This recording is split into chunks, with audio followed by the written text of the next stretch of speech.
CNI news आपको रखे हमेशा सबसे पहले सबसे तेज।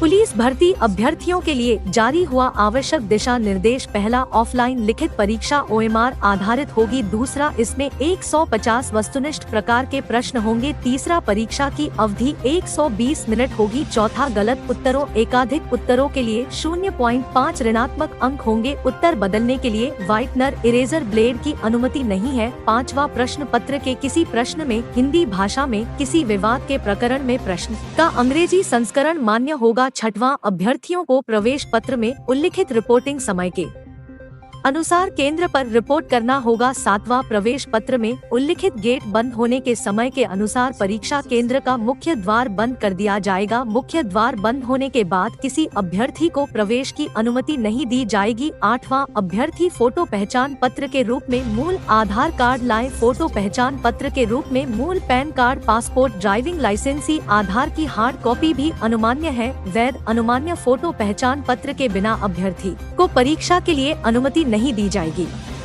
कोई अन्य पहचान पत्र स्वीकार नहीं किया जाएगा। नौवां, परीक्षा केंद्र पर पहुंचने पर अभ्यर्थी को प्रवेश पत्र और मूल पहचान पत्र के सत्यापन के बाद ही केंद्र में प्रवेश की अनुमति दी जाएगी। 10वां, परीक्षा केंद्र में अभ्यर्थी का बायोमेट्रिक आइरिस और फोटोग्राफ लिया जाएगा। 11वां, पहचान पत्र से मेल न होने पर अभ्यर्थी को परीक्षा में बैठने की अनुमति नहीं दी जाएगी। 12वां, परीक्षा समाप्त होने तक किसी अभ्यर्थी को परीक्षा कक्ष से बाहर जाने की अनुमति नहीं दी जाएगी। 13वां, यह प्रवेश पत्र केवल निर्धारित परीक्षा तिथि एवं परीक्षा पाली के लिए ही मान्य है। 14वां, किसी भी परिस्थिति में परीक्षा की तिथि पाली केंद्र में परिवर्तन की अनुमति नहीं है। 15वां, अभ्यर्थियों को सलाह दी जाती है कि वे परीक्षा से कम एक दिन पूर्व अपने परीक्षा केंद्र और वहां तक पहुंचने का पता लगा ले ताकि वे परीक्षा के दिन समय पर केंद्र पर पहुंच सके। 16वां, केवल सूची में नामित अभ्यर्थियों को उनसे संबंधित दिनांक, समय तथा पाली में परीक्षा केंद्र में प्रवेश की अनुमति दी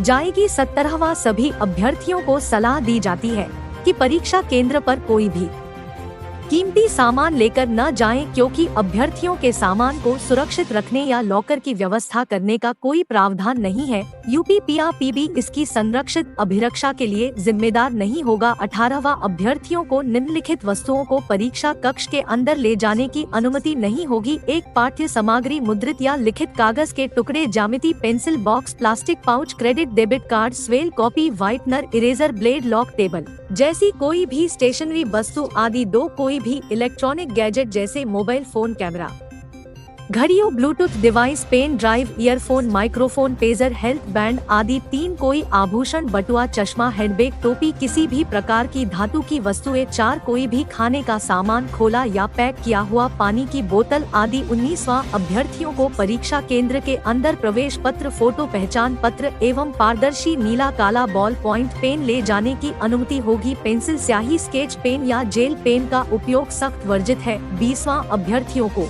उपस्थिति पत्र पर संबंधित विवरण भरते हुए निर्दिष्ट कॉलम में हस्ताक्षर करना अनिवार्य होगा। 21वां, परीक्षा के दौरान अभ्यर्थी को पूरी तरह से शांति बनाए रखनी होगी। अभ्यर्थियों को एक दूसरे से किसी भी प्रकार का लेन देन अथवा बातचीत की अनुमति नहीं होगी। यदि कोई ऐसा करता है तो इसे अनुचित साधन माना जाएगा। 22वां, OMR उत्तर पुस्तिका को भरने के बारे में निर्देश बोर्ड की वेबसाइट UPPBPD.gov.in पर लिखित परीक्षा की प्रक्रिया में उपलब्ध है।